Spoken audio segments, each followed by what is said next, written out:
What we're on the brink of is a world of increasingly intense, sophisticated artificial intelligence. Technology is evolving so much faster than our society has the ability to protect us as citizens. The robots are coming and they will destroy our livelihoods.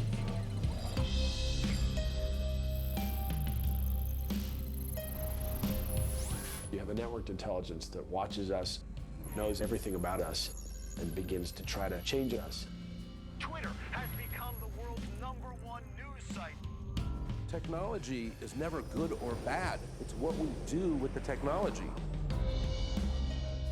Eventually, millions of people are going to be thrown out of jobs because their skills are going to be obsoleted. Mass unemployment, greater inequalities, even social unrest. Regardless of whether to be afraid or not afraid, the change is coming and nobody can stop it.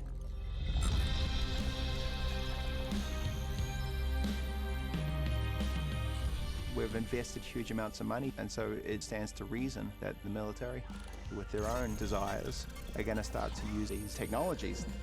Autonomous weapons systems would lead to a global arms race to rival the nuclear era. We know what the answer is. They'll eventually be killing us.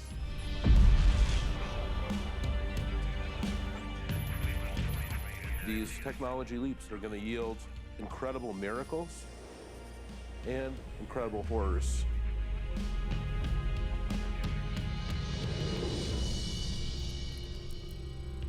We created it. So I think as we move forward, this intelligence will contain parts of us.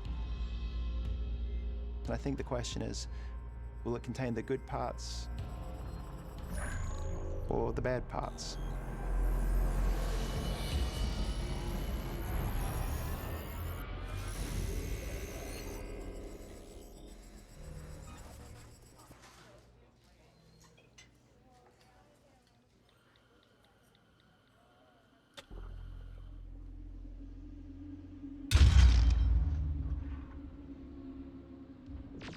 Survivors called the war Judgment Day.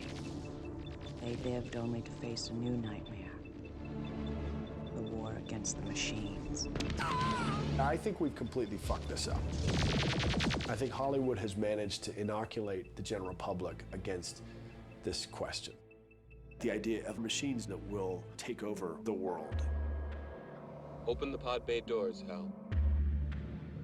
I'm sorry, Dave. I'm afraid I can't do that.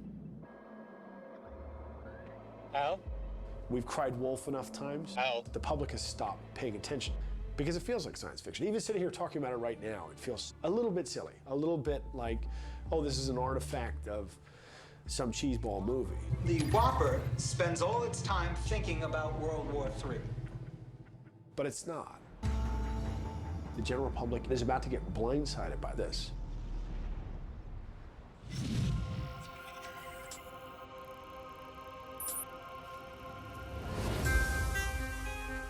As a society and as individuals, we're increasingly surrounded by machine intelligence.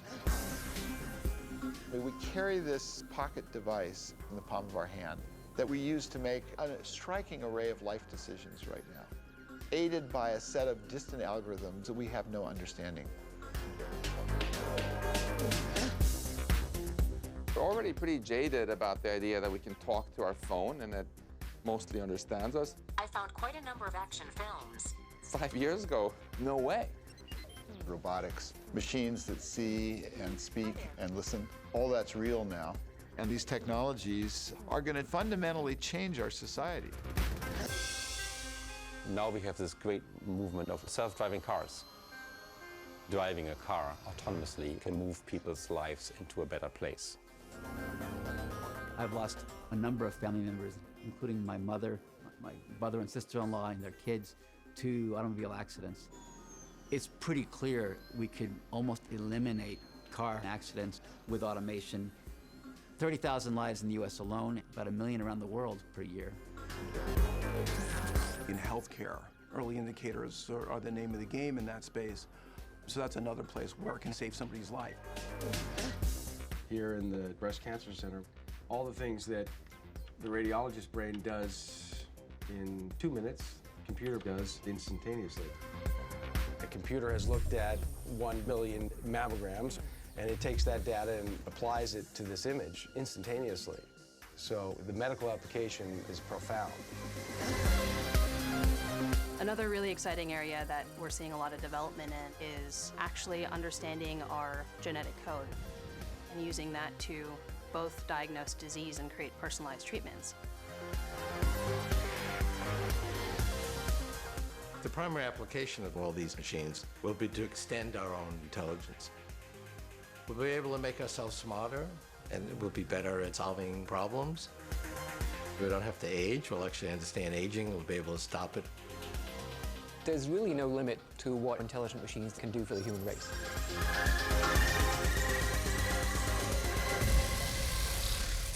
How could a smarter machine not be a better machine?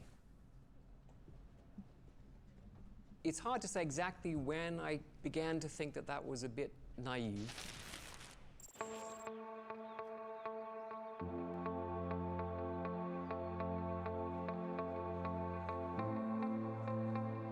Stuart Russell, he's basically a god in the field of artificial intelligence. He wrote the book that almost every university uses. I used to say it's the best-selling AI textbook. Now I just say it's the PDF that's stolen most often.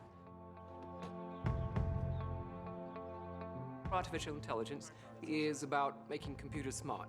And from the point of view of the public, what counts as AI is just something that's surprisingly intelligent compared to what we thought computers would typically be able to do.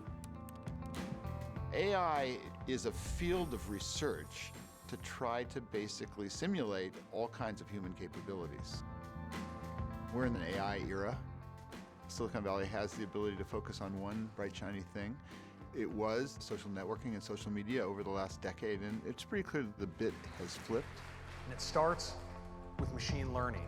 When we look back at this moment, what was the first AI? It's not sexy, and it isn't the thing we consider the movies, but you'd make a great case that Google created not a search engine, but a godhead. A way for people to ask any question they wanted and get the answer they needed. Most people are not aware that what Google is doing is actually a form of artificial intelligence. They just go there, they type in a thing, Google gives them the answer. With each search, we train it to be better. Sometimes we type in the search and it tells us the answer before you've finished asking the question. You know, who is the president of Kazakhstan? And it'll just tell you. You don't have to go to the Kazakhstan national website to find out. Didn't used to be able to do that.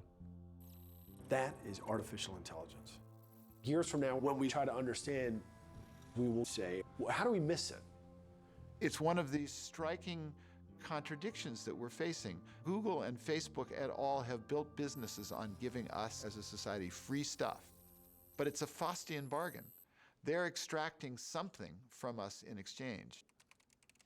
But we don't know what code is running on the other side and why. We have no idea. It does strike right at the issue of how much we should trust these machines. I use computers literally for everything. There's so many computer advancements now, and it's become such a big part of our lives. It's just incredible what a computer can do. You can actually carry a computer in your purse. I mean, how awesome is that? I think most technology is meant to make things easier and simpler for all of us. So hopefully that just remains the focus. I think everybody loves their computers.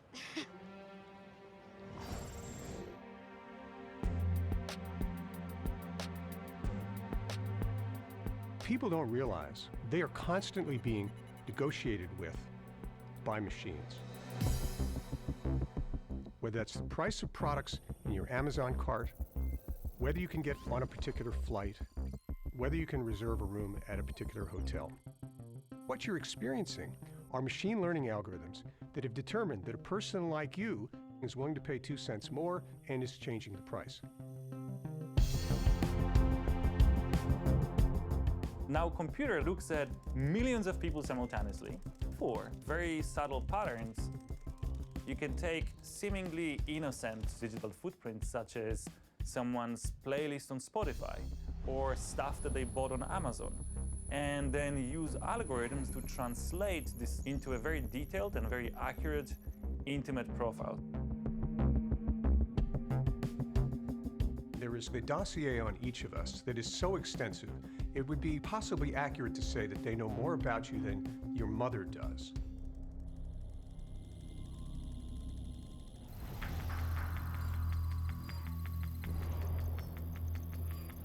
Major cause of the recent AI breakthroughs isn't just that some dude had a brilliant insight all of a sudden, but simply that we have much bigger data to train them on and vastly better computers. The magic is in the data. It's a ton of data. I mean, it's data that's never existed before. We've never had this data before. We've created technologies that allow us to capture vast amounts of information. If you think of 1 billion cell phones on the planet with gyroscopes and accelerometers and fingerprint readers, couple that with the GPS and the photos they take and the tweets that you send, we're all giving off huge amounts of data individually. Cars that drive as the cameras on them suck up information about the world around them, the satellites that are now in orbit the size of a toaster, the infrared about the vegetation on the planet, the buoys that are out in the oceans to feed into climate models. And the NSA, the CIA, as they collect information about the geopolitical situations.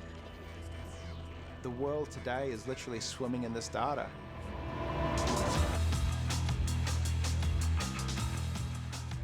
Back in 2012, IBM estimated that an average human being leaves 500 megabytes of digital footprints every day.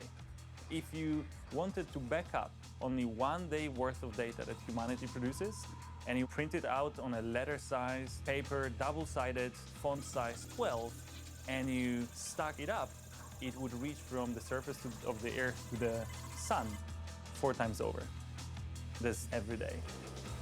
The data itself is not good or evil, it's how it's used. We're relying really on the goodwill of these people and on the policies of these companies. There is no legal requirement for how they can and should use that kind of data. That, to me, is at the heart of the trust issue. Right now, there's a giant race for creating machines that are as smart as humans. Google. They're working on what's really the kind of Manhattan Project of artificial intelligence. They've got the most money, they've got the most talent. They're buying up AI companies and robotics companies. People still think of Google as a search engine and their email provider and a lot of other things that we use on a daily basis. But behind that search box are 10 million servers. That makes Google the most powerful computing platform in the world. Google is now working on an AI computing platform that will have 100 million servers. So when you're interacting with Google, we're just seeing the toenail of something that is a giant beast in the making. And the truth is, I'm not even sure that Google knows what it's becoming.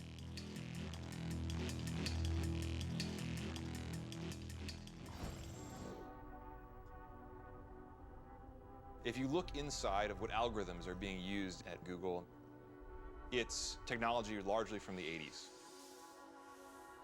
So these are models that you train by showing them a 1, a 2, and a 3, and it learns not what a 1 is or what a 2 is. It learns what the difference between a 1 and a 2 is. It's just a computation. In the last half-decade where we've made this rapid progress, it has all been in pattern recognition. Most of the good old-fashioned AI was when we would tell our computers how to play a game like chess. From the old paradigm where you just tell the computer exactly what to do. This is Jeopardy!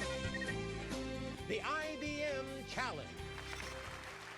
No one at the time had thought that a machine could have the precision and the confidence and the speed to play Jeopardy well enough against the best humans. Let's play Jeopardy. 4-letter word for the iron fitting on the hoof of a horse. Watson. What is shoe? You are right. You get to pick. Literary character, APB, for 800. Answer, the Daily Double. Watson actually got its knowledge by reading Wikipedia and 200 million pages of natural language documents. You can't program every line of how the world works. The machine has to learn by reading. Now we come to Watson, who is Bram Stoker, and the wager. Hello, 17,973, 41,413, and a two-day total of 70. Watson's trained on huge amounts of text, but it's not like it understands what it's saying. It doesn't know that water makes things wet by touching water and by seeing the way things behave in the world the way you and I do. A lot of language AI today is not building logical models of how the world works. Rather, it's looking at how the words appear in the context of other words. David Ferrucci developed IBM's Watson, and somebody asked him, does Watson think? And he said, does a submarine swim? And what he meant was, when they developed submarines, they borrowed basic principles of swimming from fish. But a submarine swims farther and faster than fish and can carry a huge payload. It outswims fish. Watson winning the game of Jeopardy will go down in the history of AI as a significant milestone. We tend to be amazed when the machine does so well. I'm even more amazed when the computer beats humans at things that humans are naturally good at. This is how we make progress. In the early days of the Google Brain project, I gave the team a very simple instruction, which was build the biggest neural network possible, like 1,000 computers. A neural net is something very close to a simulation of how the brain works. It's very probabilistic, but with contextual relevance. In your brain, you have long neurons that connect to thousands of other neurons, and you have these pathways that are formed and forged based on what the brain needs to do. When a baby tries something and it succeeds, there's a reward. And that pathway that created the success is strengthened. If it fails at something, the pathway is weakened, and so over time, the brain becomes honed to be good at the environment around it. Really, it's just getting machines to learn by themselves. It's called deep learning, and deep learning and neural networks mean roughly the same thing. Deep learning is a totally different approach, where the computer learns more like a toddler, by just getting a lot of data and eventually figuring stuff out. The computer just gets smarter and smarter as it has more experiences. So imagine, if you will, a neural network, like 1,000 computers, and it wakes up not knowing anything, and we made it watch YouTube for a week.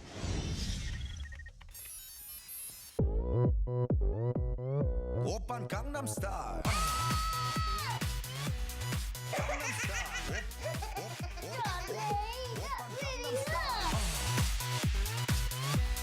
Gangnam Style. Oppan Gangnam Style. And so after watching YouTube for a week, what would it learn? We had a hypothesis they'll learn to detect commonly occurring objects in videos. And so we know that human faces appear a lot in videos. So we looked, and lo and behold, there was a neuron that had learned to detect human faces. Leave Britney alone! And then, well, what else appears in videos a lot? So we looked, and to our surprise, there was actually a neuron that had learned to detect cats.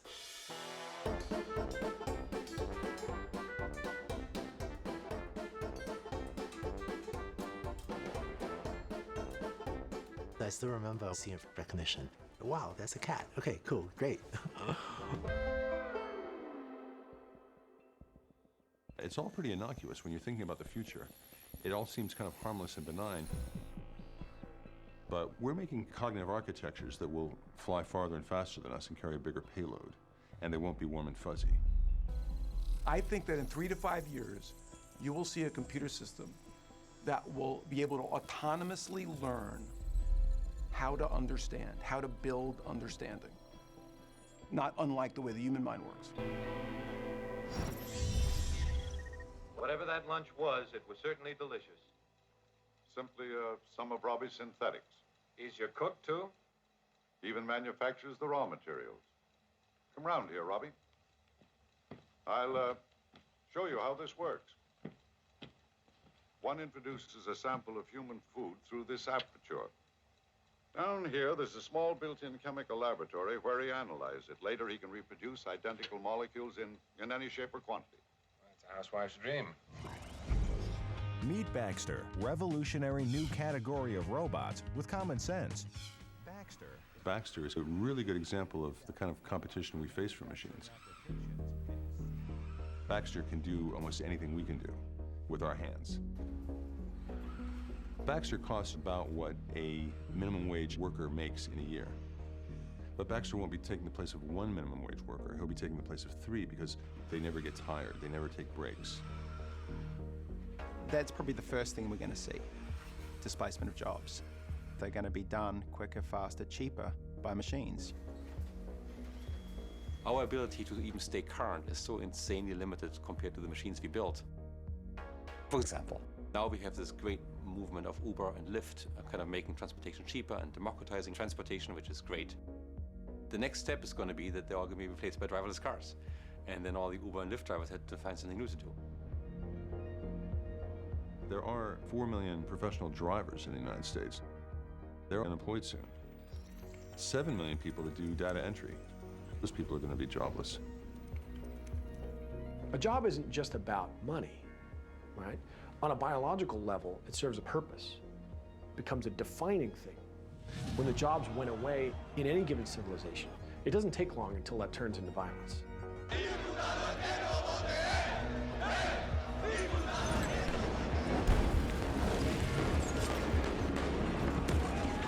We face a giant divide between rich and poor because that's what automation and AI will provoke, a greater divide between the haves and the have-nots. Right now, it's working into the middle class, into white-collar jobs. IBM's Watson does business analytics that we used to pay a business analyst $300 an hour to do. Today, you go into college to be a doctor, to be an accountant, to be a journalist. It's unclear that there's going to be jobs there for you. If someone's planning for a 40-year career in radiology, just reading images, I think that could be a challenge to the new graduates of today.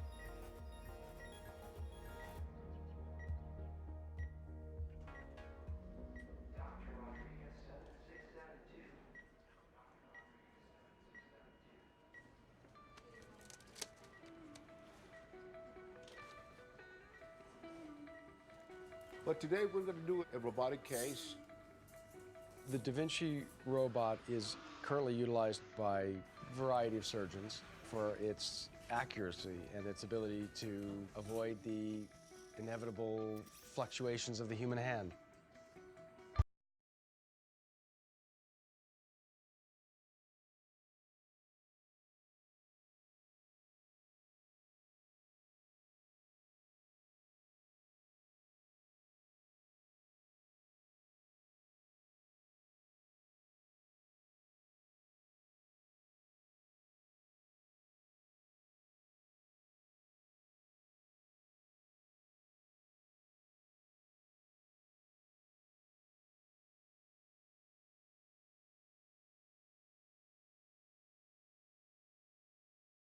If you think about a surgical robot, there's often not a lot of intelligence in these things, but over time, as we put more and more intelligence into these systems, the surgical robots can actually learn from each robot surgery.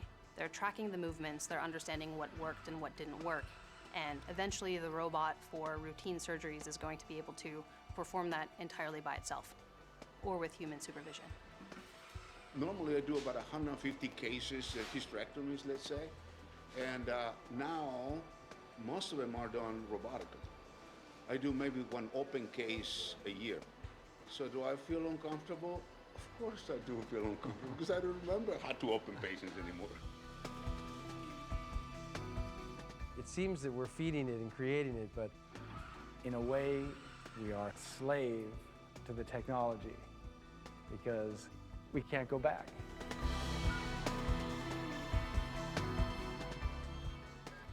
The machines are taking bigger and bigger bites out of our skill set at an ever-increasing speed. And so we've got to run faster and faster to keep ahead of the machines. How do I look? Good.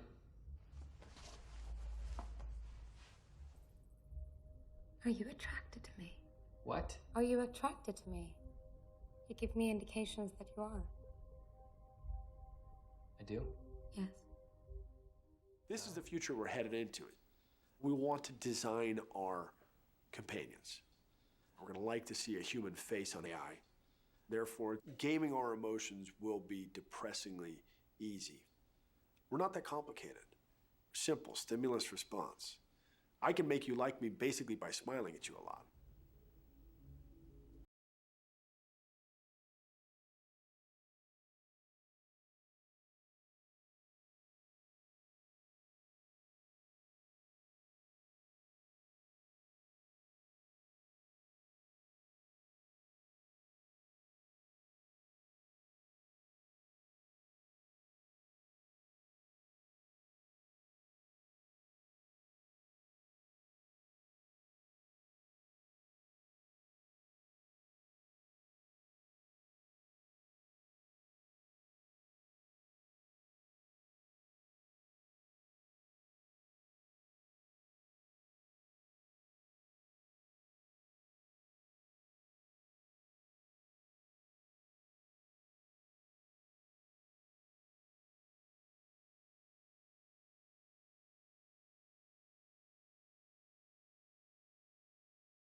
Is just a physical instantiation, and the artificial intelligence is the brain.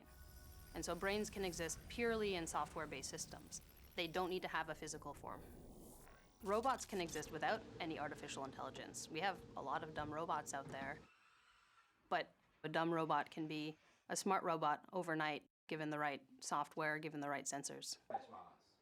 We can't help but impute motive into inanimate objects. We do it with machines. We'll treat them like children, we'll treat them like surrogates, and we'll pay the price.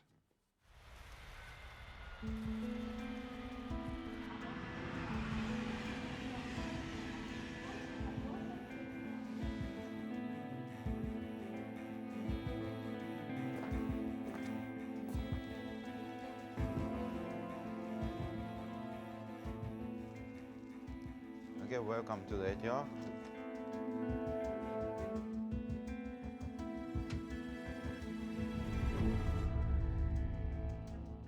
My purpose is to have a more human-like robot which has the human-like intention and desire.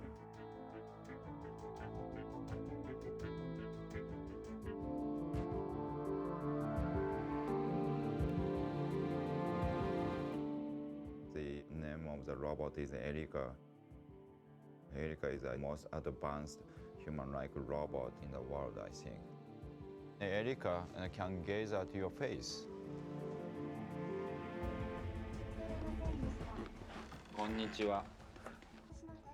Robots can be pretty good conversation partners, especially for the elderly and young children, handicapped people. When we talk to the robot, we don't feel the social barriers, social pressures. And finally, everybody accepts the Android as just our friend or partners. We have implemented a simple desire. She wanted to be well recognized, and she wanted to take a rest.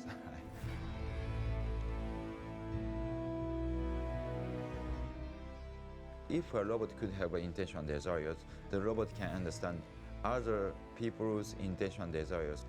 好きな動物は何ですか?私は犬のチワワが好きです。本当に可愛いですよね。 That is tied to relationships with people, and that means they like each other. That means, well, I'm not sure, to love each other. We build artificial intelligence, and the very first thing we want to do is replicate us. I think the key point will come when all the major senses are replicated. Sight, touch, smell. When we replicate our senses, is that when it becomes alive?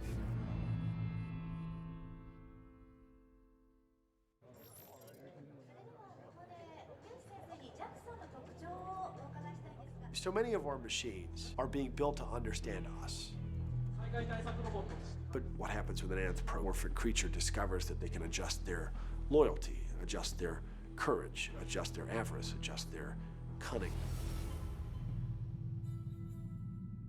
The average person, they don't see killer robots going down the streets. They're like, what are you talking about? Man, we want to make sure we don't have killer robots going down the street. Once they're going down the street, it is too late.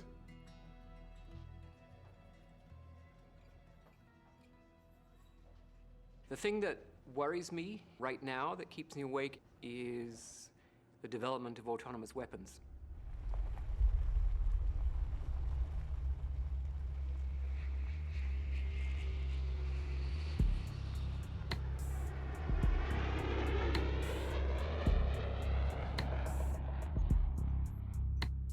Up to now, people have expressed unease about drones, which are remotely piloted aircraft.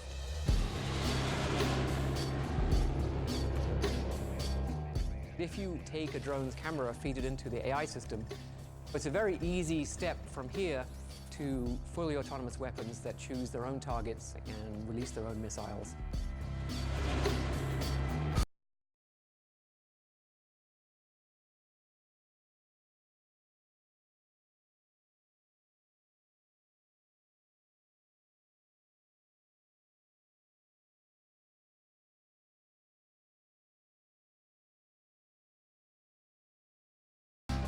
The expected lifespan of a human being in that kind of battle environment would be measured in seconds. At one point, drones were science fiction, and now they've become the normal thing in war. There's over 10,000 in the US military inventory alone, but they're not just a US phenomena. There's more than 80 countries that operate them. It stands to reason that people making some of the most important and difficult decisions in the world are going to start to use and implement artificial intelligence. The Air Force just designed a $400 billion jet program to put pilots in the sky, and a $500 AI designed by a couple of graduate students is beating the best human pilots with a relatively simple algorithm. AI will have as big an impact on the military as the combustion engine had at the turn of the century. It will literally touch everything that the military does, from driverless convoys delivering logistical supplies, to unmanned drones delivering medical aid, to computational propaganda to try and win the hearts and minds of a population. And so it stands to reason that whoever has the best AI will probably achieve dominance on this planet.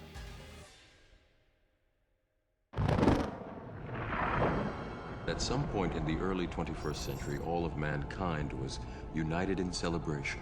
We marveled at our own magnificence as we gave birth to AI. AI? You mean artificial intelligence? A singular consciousness that spawned an entire race of machines.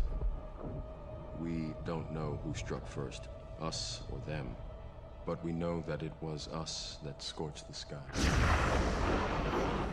There's a long history of science fiction, not just predicting the future, but shaping the future.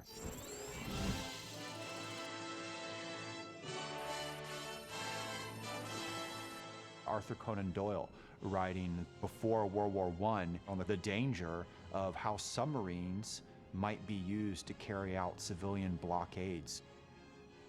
At the time he's writing this fiction, the Royal Navy made fun of Arthur Conan Doyle for this absurd idea that submarines could be useful in war.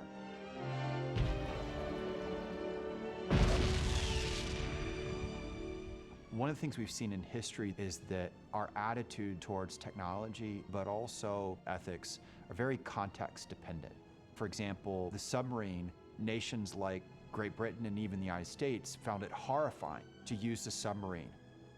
In fact, the German use of the submarine to carry out attacks was the reason why the United States joined World War I. But move the timeline forward. The United States of America was suddenly and deliberately attacked by the Empire of Japan.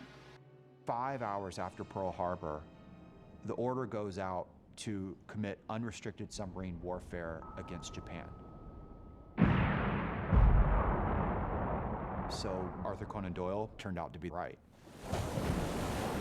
That's the great old line about science fiction. It's a lie that tells the truth.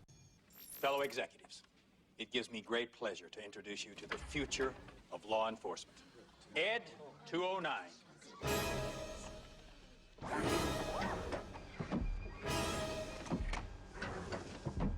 This isn't just a question of science fiction. This is about what's next, about what's happening right now. The role of intelligent systems is growing very rapidly in warfare. Everyone is pushing in the unmanned realm. Today, Secretary of Defense is very, very clear. We will not create fully autonomous attacking vehicles. Not everyone is going to hold themselves to that same set of values. And when China and Russia start deploying autonomous vehicles that can attack and kill, what's the move that we're going to make?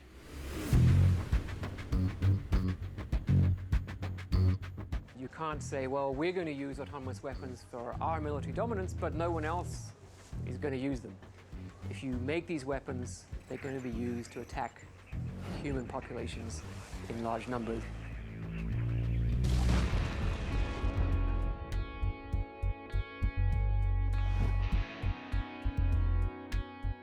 Autonomous weapons are, by their nature, weapons of mass destruction because it doesn't need a human being to guide it or carry it. You don't need one person to, write a little program. It just captures the complexity of this field. It is cool. It is important. It is amazing. It is also frightening. And it's all about trust. It's an open letter about artificial intelligence signed by some of the biggest names in science. What do they want? Ban the use of autonomous weapons. The author stated, quote, autonomous weapons have been described as the third revolution in warfare. 1,000 artificial intelligence specialists calling for a global ban on killer robots. This open letter basically says that we should redefine the goal of the field of artificial intelligence, away from just creating pure, undirected intelligence, towards creating beneficial intelligence. The development of AI is not going to stop. It is going to continue and get better. If the international community isn't putting certain controls on this, people will develop things that can do anything. The letter says that we are years, not decades, away from these weapons being deployed. So We had 6,000 signatories of that letter, including many of them major figures in the field.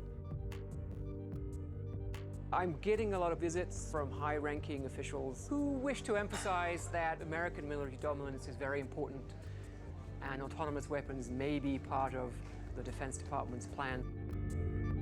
That's very, very scary because the value system of military developers of technology is not the same as the value system of the human race. Out of the concerns about the possibility that this technology might be a threat to human existence, a number of the technologists have funded the Future of Life Institute to try to grapple with these problems. All of these guys are secretive, and so it's interesting to me to see them, all together.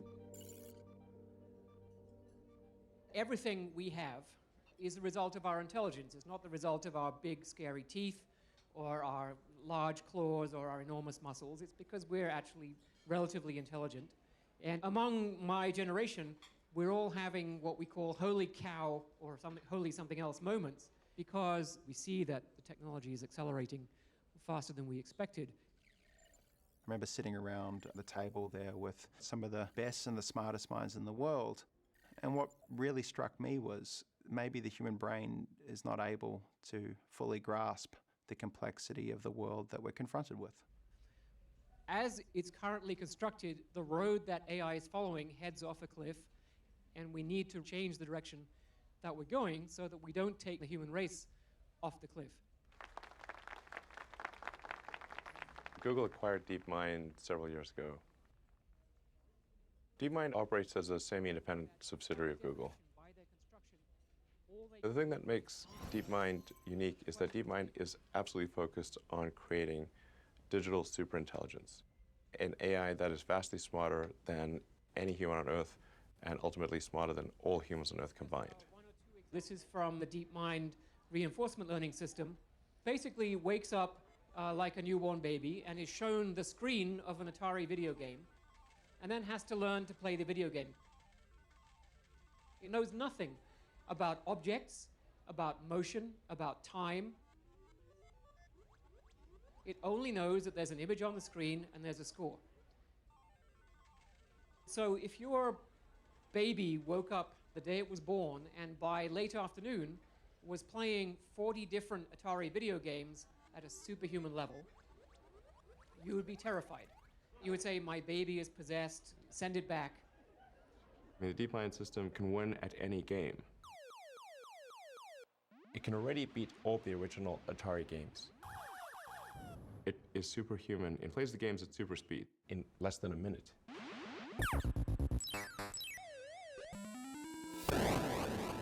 DeepMind turned to another challenge, and the challenge was the game of Go, which people have generally argued has been beyond the power of computers to play with the best human Go players. First, they challenged a European Go champion. Then they challenged a Korean Go champion. Please start the game. And they were able to win both times in kind of striking fashion.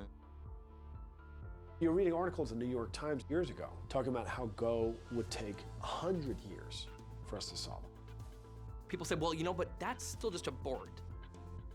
Poker is an art. Poker involves reading people. Poker involves lying and bluffing. It's not an exact thing. That will never be, a computer. You can't do that. They took the best poker players in the world and took 7 days for the computer to start demolishing the humans. So it's the best poker player in the world. It's the best Go player in the world. And the pattern here is that AI might take a little while to wrap its tentacles around a new skill. But when it does, when it gets it, it is unstoppable.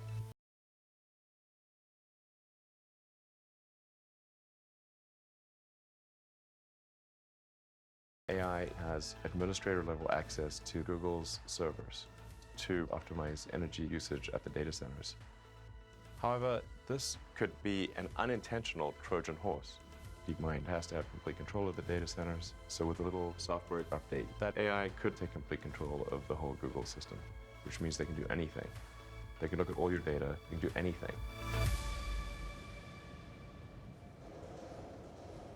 We're rapidly headed towards digital superintelligence that far exceeds any human. I think it's very obvious. The problem is, we're not going to suddenly hit human-level intelligence and say, okay, let's stop research. It's going to go beyond human-level intelligence into what's called superintelligence, and that's anything smarter than us. AI at the superhuman level, if we succeed with that, will be by far the most powerful invention we've ever made, and the last invention we ever have to make. And if we create AI that's smarter than us, we have to be open to the possibility that we might actually lose control to them. Let's say you give it some objective like curing cancer, and then you discover that the way it chooses to go about that is actually in conflict with a lot of other things you care about. AI doesn't have to be evil to destroy humanity.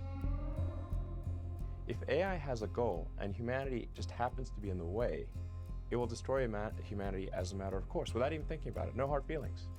It's just like if we're building a road and an anthill happens to be in the way, we don't hate ants. We're just building a road. And so goodbye anthill. It's tempting to dismiss these concerns because it's like something that might happen in a few decades or 100 years. So why worry? But if you go back to September 11th, 1933, Ernest Rutherford, who was the most well-known nuclear physicist of his time, said that the possibility of ever extracting useful amounts of energy from the transmutation of atoms, as he called it, was moonshine. The next morning, Leo Szilard, who was a much younger physicist, read this and got really annoyed and figured out how to make a nuclear chain reaction just a few months later.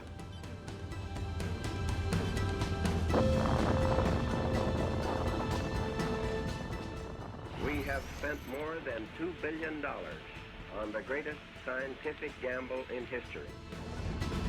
So when people say that, oh, this is so far off in the future, we don't have to worry about it, there might only be 3, 4 breakthroughs of that magnitude that will get us from here to superintelligent machines. If it's going to take 20 years to figure out how to keep AI beneficial, then we should start today, not at the last second when some dudes drinking Red Bull decide to flip the switch and test the thing. We have 5 years.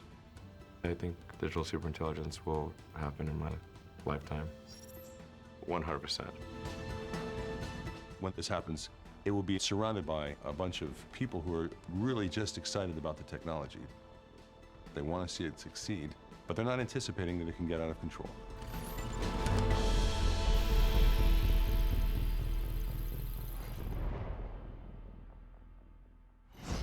Oh my God, I trust my computer so much. That's an amazing question. I don't trust my computer. If it's on, I take it off. Like, even when it's off, I still think it's on. Like, you know, like, you really cannot, like, the webcams, you don't know if, like, someone might turn it on. You don't know, like. I don't trust my computer. Like, in my phone, every time they ask, we send your information to Apple. Every time so I not trust my phone. Okay, so part of it is yes, I do trust it because it would be really hard to get through the day and the way our world is set up without computers.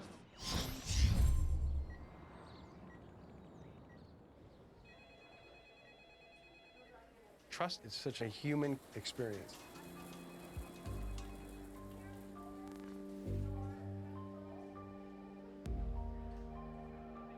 I have a patient coming in with intracranial aneurysm.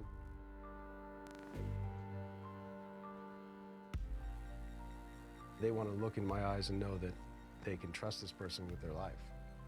I'm not horribly concerned about anything. Good. Part of that is because I have confidence in you.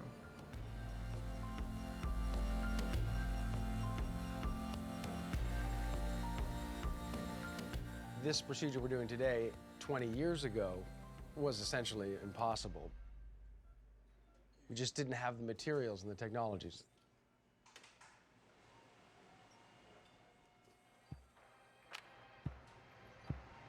Get on that corner.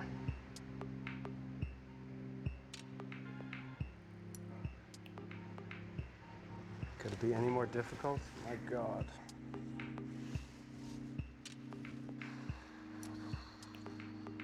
So the coil is barely in there right now.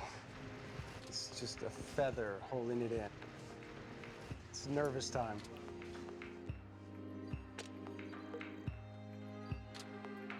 We're just in purgatory, intellectual, humanistic purgatory. And AI might know exactly what to do here.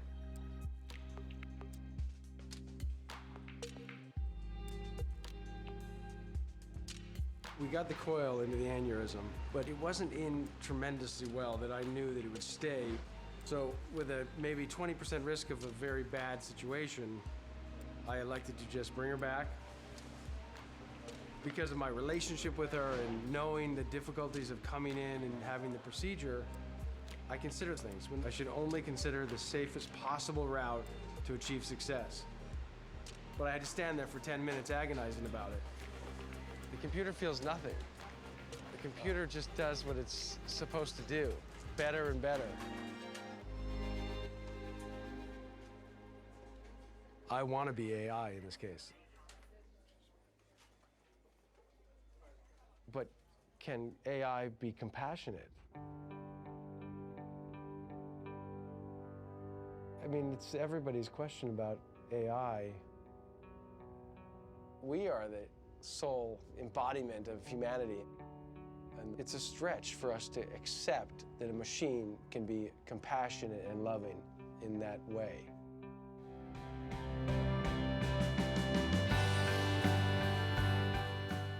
Part of me doesn't believe in magic, but part of me has faith that there is something beyond the sum of the parts.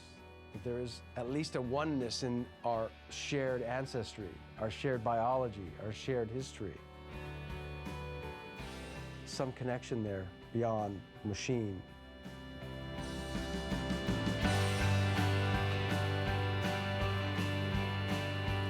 So then you have the other side of that is, does the computer know it's conscious, or can it be conscious, or does it care? Does it need to be conscious? Does it need to be aware?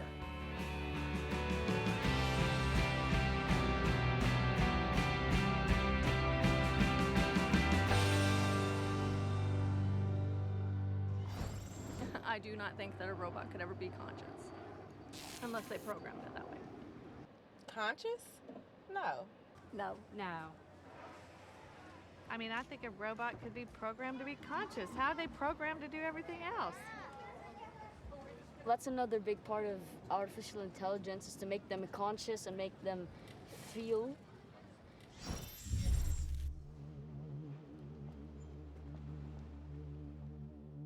Back in 2005, we started trying to build machines with self-awareness.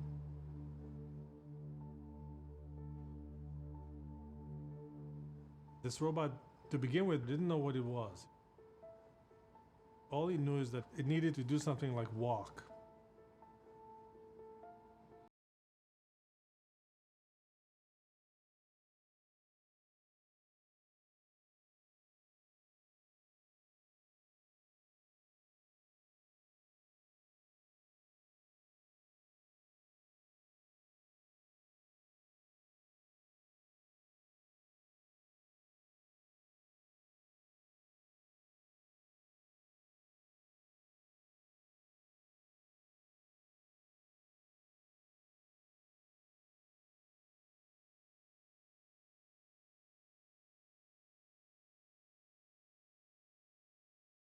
These objects in front of the camera, and the AI can recognize the objects.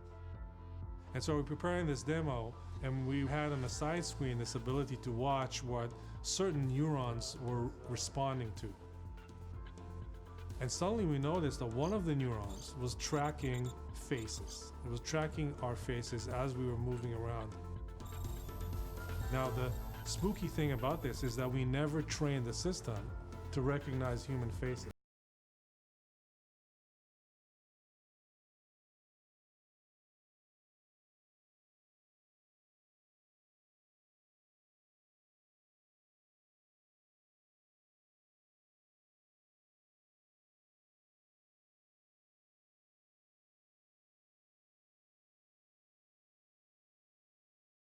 In 1903, flight by Orville and Wilbur Wright.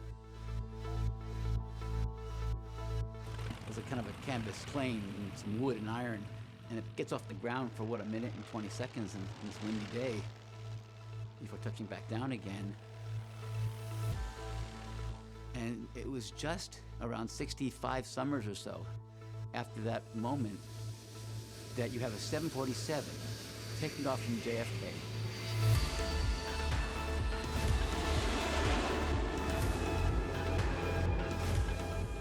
Where a major concern of someone on the airplane might be whether or not their salt-free diet meal is going to be coming to them or not. With a whole infrastructure, with travel agents and tower control, and it's all casual, and it's all part of the world. Right now, as far as we've come with machines that think and solve problems, we're at Kitty Hawk now. We're in the wind, we have our tattered canvas planes up in the air. But what happens in 65 summers or so, we will have machines that are beyond human control. Should we worry about that? I'm not sure it's going to help.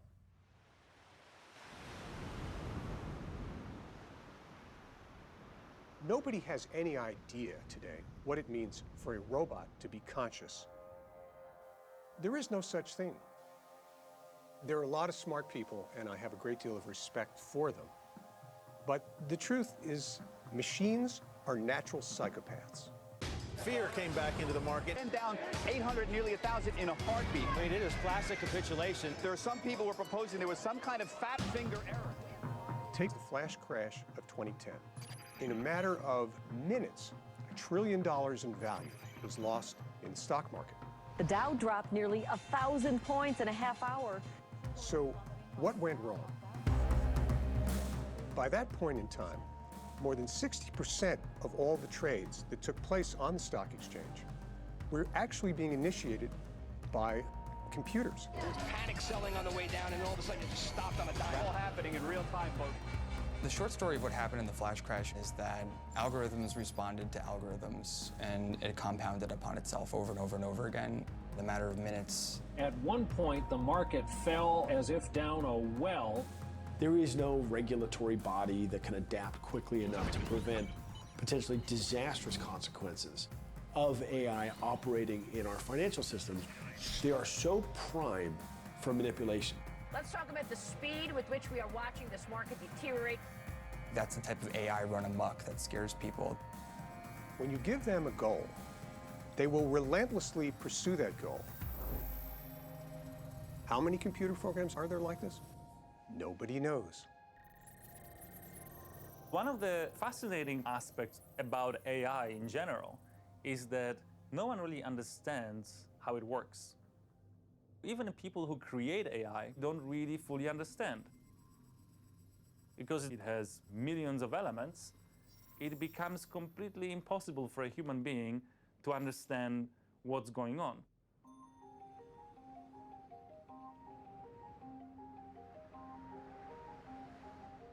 Microsoft had set up this artificial intelligence called Ty on Twitter, which was a chatbot. They started out in the morning, and Ty was starting to tweet and learning from stuff that was being sent to him from other Twitter people. Because some people like Troll attacked him, within 24 hours, the Microsoft bot became a terrible person. They had to literally pull Ty off the net because he had turned into a monster. A misanthropic, racist, horrible person you never want to meet. And nobody had foreseen this. The whole idea of AI is that we are not telling it exactly how to achieve a given outcome or a goal. AI develops on its own. We're worried about superintelligent AI, the master chess player that will outmaneuver us. But AI won't have to actually be that smart to have massively disruptive effects on human civilization. We've seen over the last century, it doesn't necessarily take a genius to knock history off in a particular direction. And it won't take a genius AI to do the same thing. Bogus election news stories generated more engagement on Facebook than top real stories. Facebook really is the elephant in the room. AI running Facebook newsfeed, the task for AI is keeping users engaged. But no one really understands exactly how this AI is achieving this goal. Facebook is building an elegant mirrored wall around us. A mirror that we can ask, who's the fairest of them all? And it will answer you, time and again. To slowly begin to warp our sense of reality, warp our sense of politics and history, global events, until determining what's true and what's not true is virtually impossible. The problem is that AI doesn't understand that. AI just had a mission, maximize user engagement, and it achieved that. Nearly 2 billion people spend nearly 1 hour on average a day basically interacting with AI that is shaping their experience. Even Facebook engineers, they don't like fake news. It's very bad business. They want to get rid of fake news. It's just very difficult to do because how do you recognize news as fake? If you cannot read all of those news personally, there's so much active misinformation, and it's packaged very well, and it looks the same when you see it on a Facebook page or you turn on your television. It's not terribly sophisticated, but it is terribly powerful. And what it means is that your view of the world, which 20 years ago was determined if you watched the nightly news by 3 different networks, with 3 anchors who endeavored to try to get it right. You might have had a little bias one way or the other, but largely speaking, we can all agree on an objective reality. Well, that objectivity is gone, and Facebook has completely annihilated it.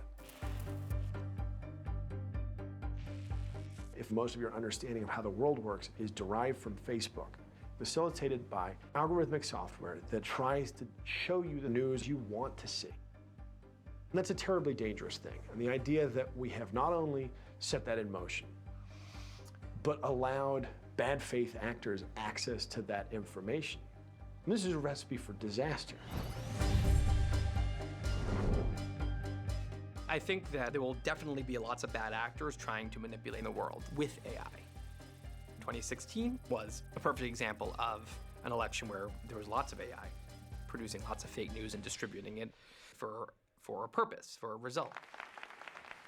Ladies and gentlemen, honorable colleagues, it's my privilege to speak to you today about the power of big data and psychographics in the electoral process, and specifically to talk about the work that we contributed to Senator Cruz's presidential primary campaign.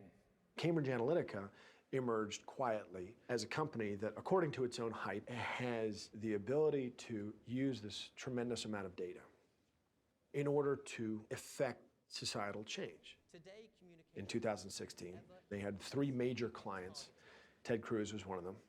It's easy to forget that only 18 months ago, Senator Cruz was one of the less popular candidates seeking nomination.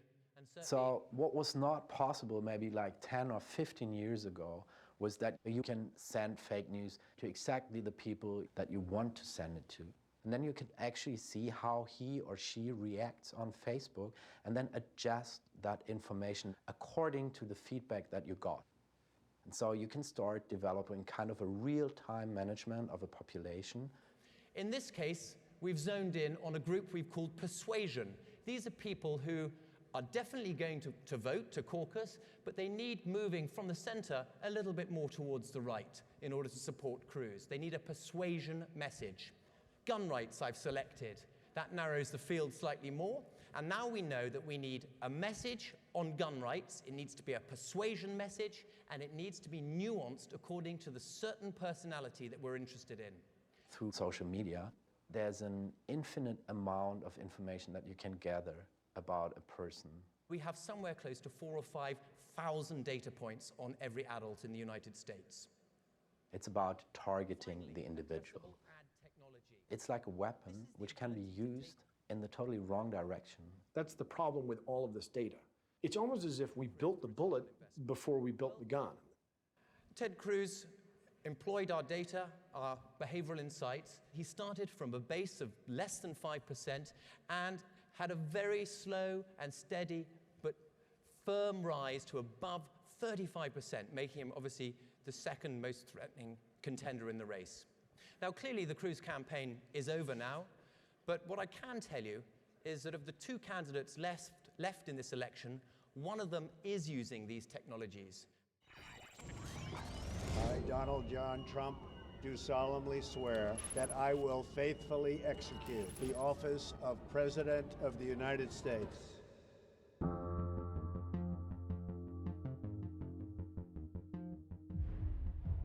Elections are a marginal exercise. It doesn't take a very sophisticated AI in order to have a disproportionate impact. Before Trump, Brexit was another supposed client.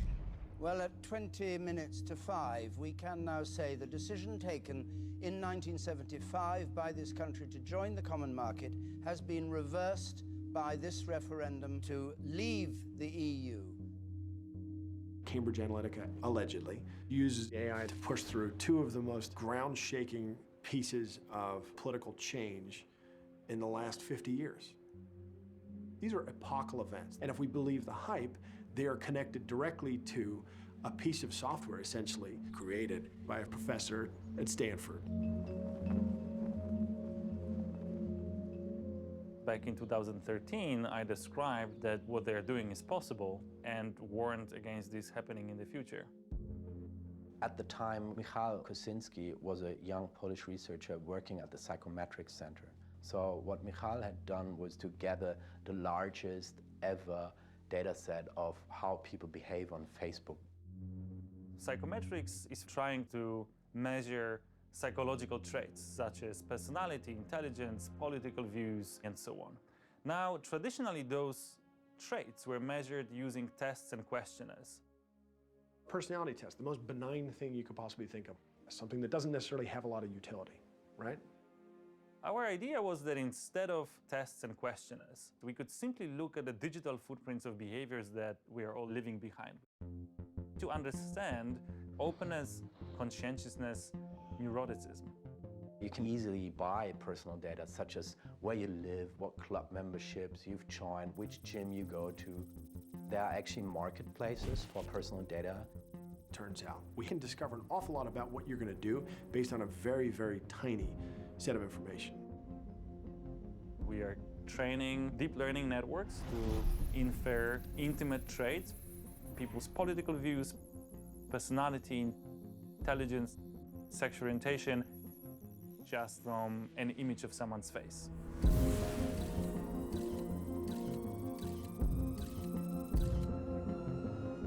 Now think about countries which are not so free and open-minded.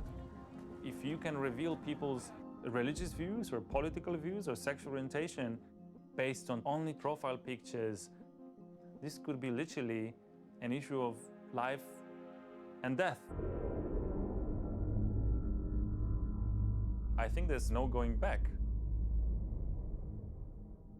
Do you know what the Turing test is? It's when a human interacts with a computer. And if the human doesn't know they're interacting with a computer, the test is passed. And over the next few days, you're going to be the human component in the Turing test. Holy shit. Yeah, that's right, Caleb. You got it. Because if that test is passed, you are dead center of the greatest scientific event in the history of man. If you've created a conscious machine, it's not the history of man. That's the history of gods.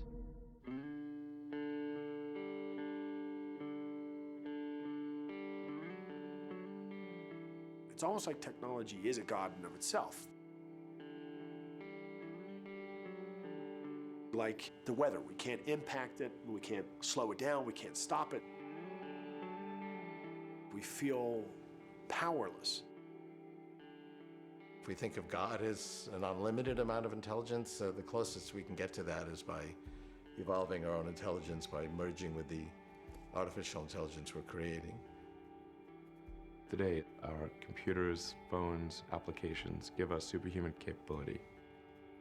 So as the old maxim says, like, if you can't beat them, join them. It's about a human-machine partnership.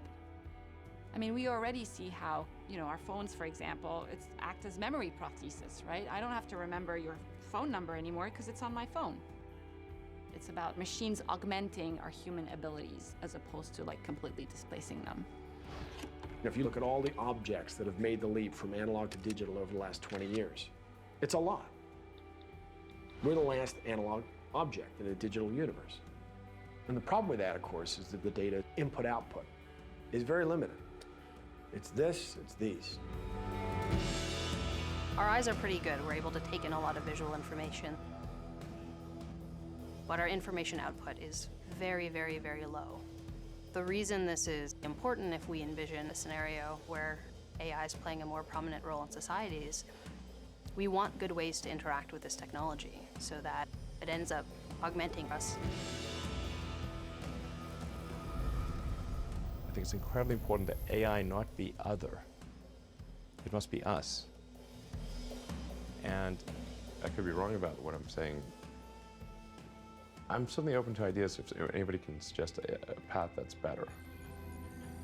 But I think we're really going to have to either merge with AI or be left behind.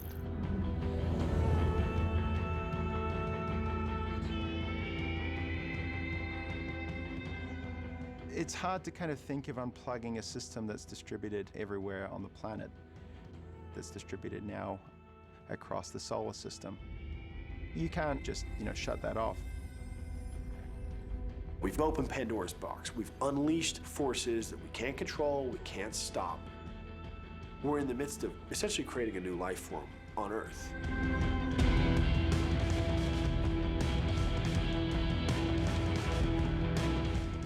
We don't know what happens next. We don't know what shape the intellect of a machine will be when that intellect is far beyond human capabilities. It's just not something that's possible.